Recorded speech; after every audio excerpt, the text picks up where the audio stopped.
Have you ever read a contract all the way through and thought, wow, I agree with every single word on this document? Wait, maybe I should back up. Have you ever read a contract all the way through? No skipping and no skimming, read every single word from front to back? Probably not. Well, I have. I read 10, 15, and even 20 pages of boring medical contract for my clients, and then one day it hit me.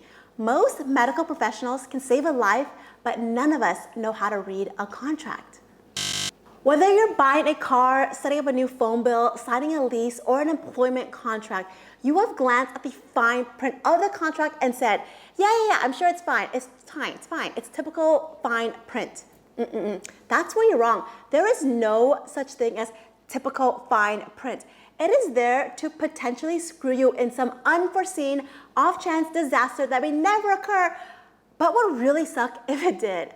Knowing this, you'd be amazed and absolutely horrified by the number of employees who actually accept employment contracts without reading the contract or without negotiating for better terms. Hi guys, I'm Sammy Ngo. I'm here for all things money and medicine. And in this video, I'm gonna highlight the 6 most important parts of your employment contract, so you are prepared before you sign, or not sign actually. The first time I was offered an employment contract, I couldn't understand it in the way that I should have. PA school taught me a lot of things, but contracts and salary negotiations were not among them.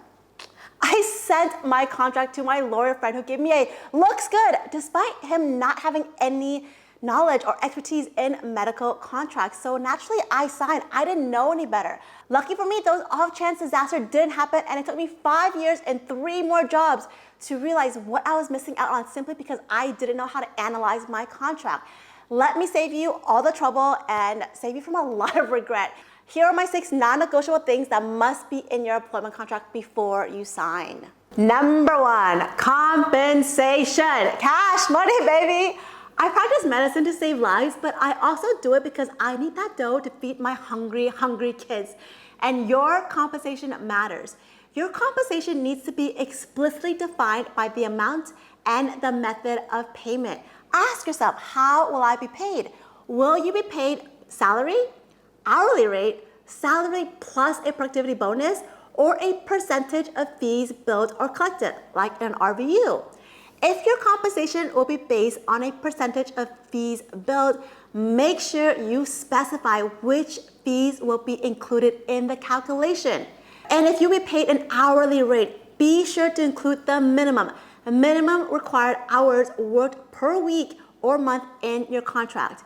I have been in a situation where a lot of providers were complaining about our salary plus productivity bonus system that we were using. They weren't happy, so the company tried to implement another payment through RVU, but they failed to define the exact calculation for payment, and a ton of providers ended up quitting because they were being paid a lot less than the other providers who were seeing the same amount of patients. And these providers, I think once they calculated all of the payment, they realized they were getting paid about like $30 an hour, whereas the other providers were getting paid almost twice that amount. The bottom line is, understand how your compensation will get paid into your pocket and ask questions if it's unclear. Always ask the questions. Define everything. Now let's talk about number 2, which is medical malpractice insurance, something all new grads overlook. Ask yourself this: who's gonna pay for your insurance policy? Will your employers offer it, or will you have to pay for it yourself? Will you have your own malpractice policy, or will you be listed as a rider on your supervising physician's policy? You don't want that. Ask to review your malpractice insurance policy before you sign it. Literally, ask to get the actual copy and read it before you sign. Become familiar with both occurrence and claims-made policy. An occurrence policy covers alleged negligence that occurred during the policy period, regardless of when the claims are reported, and a claims-made policy covers incidents that happen and are reported while the policy is in force. And for extra premium, and I mean extra premium, which is often a large one, a very costly one, a tail coverage will protect you against claims that are filed after the policy ends. And trust me, you want a tail policy. I will never sign a contract without medical malpractice with tail. If you know my TikTok, medical malpractice with tail. If you want to hear more about medical malpractice, comment below and I'll answer you, or I'll do an entire YouTube video all about it. And feel free to check out one of our podcast episodes where we discuss malpractice insurance in detail. I'll link it in the description below. The next one is a no-brainer. Services to be provided. Of course, all of your duties and obligations should be clearly defined in your contract. This includes your working schedule, the hospitals or clinics that you'll be working at, and your practice duties. Any additional services like taking call or rounding should be listed in the agreement. If not, your employer can suddenly change your schedule at any given time, making you take call or travel to clinics that are an hour away, or even change your role completely from being an outpatient provider to an inpatient provider. This happens far too often, and this is the kind of fine print we like to see in the contract. Make sure this stuff is written when you agree to it. Otherwise, you have absolutely no control. Number 4, contract renewal. Every contract should include an option to renew, or at least a provision to allow for renegotiation for salary and benefits. Be careful, be very careful. Some contracts will have a clause that automatically renews your contract, especially if you're a new grad. You want to avoid an automatic renewal so that you don't get stuck in the same new grad salary and benefits despite the years of experience you now have under your belt. Also, if you have a provision that allows you to renegotiate your salary or benefits, make sure the contract clearly outlines 2 things. 1, the time frame set for renegotiation, and 2, the metrics used to determine the performance evaluation.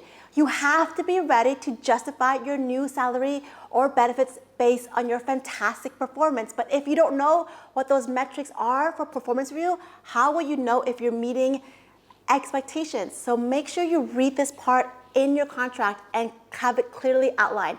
You do not, I repeat, do not want an automatic renewal for any reasons. Next is fringe benefits. It sounds so fancy, but it's not at all. Fringe benefits are additional perks that are offered by your employer beyond your salary. Translation, it's just benefits. Your fringe benefits need to be written in your contract. Whatever they told you on the interview verbally, make sure those benefits are written in your contract. So typical benefits include PTO, which is your paid time off. You want to know how many weeks vacation you get. Does that include holidays, sick days, whatever. There's also CME, continue medical education. The allowance and the paid time off is very important because you want to attend these conferences and you want to make sure that your flights, hotels, meals are paid for. There's also professional dues, your NCCPA, your DEA fees. And there's also your licensure fees, your state license, your PANRE, your PANS.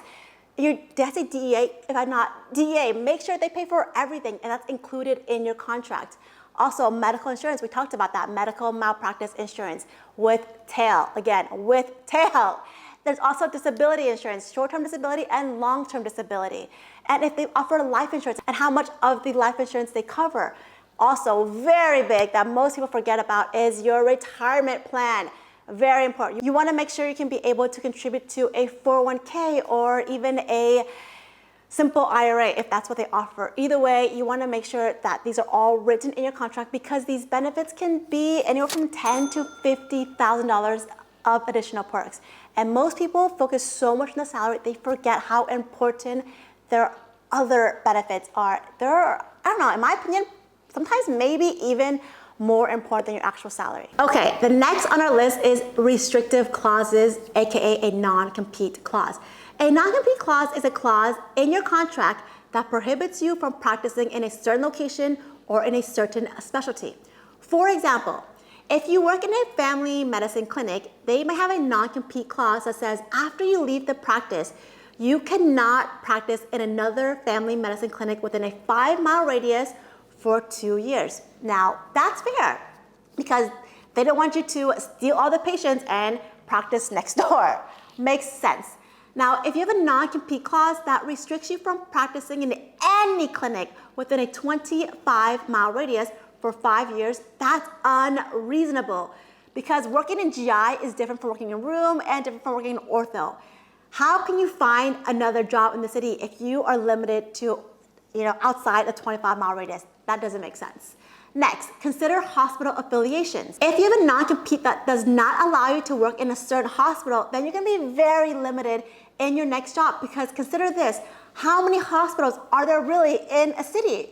Probably not that many. So if you get rid of 4 hospitals and you have 4 options left, you're really limited for your job search for the next job. The point is, timing is everything in the non-compete. So make sure if there is a non-compete, the time frame is well defined. Friends, to recap, these are the 6 most important items on your employment contract. Pay attention to them, read the fine print. Read the fine print, I cannot stress that enough. And cover your butt and make sure you are being paid what you're worth. Know your worth. And if you're still having trouble after this video, don't hesitate to DM me, your peer mentor. We can talk more about your contracts and your salary negotiation. And if you found this video of value, hit that subscribe button for more content related to taking care of yourself in your career, marketing yourself, and financial freedom. You know I'm all about the financial freedom. See you next time. Thank you for being here. I appreciate your support.